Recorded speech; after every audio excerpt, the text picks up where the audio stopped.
যেই দেশে ধর্ষকের পক্ষে উকিল পাওয়া যায় ওই দেশে পইরা লেখা জজ হয়ে কোনো লাভ নেই। মুসলমানদের দেশে নেতা হইয়া যদি আলেমদেরকেই বন্দি করে রাখতে হয়, ওই দেশের রাজনীতি করে নেতা হইলে জনগণের জন্য কোনো ফায়দা নেই।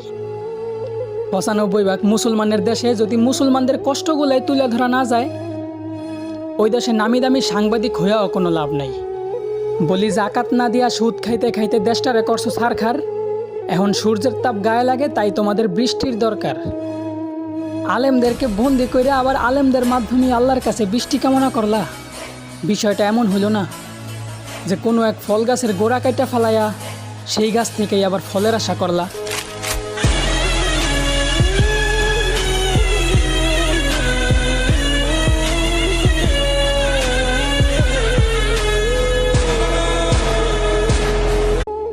যেই দেশে ধর্ষকের পক্ষে উকিল পাওয়া যায় ওই দেশে পইরা লেখা জজ হয়ে কোনো লাভ নেই। মুসলমান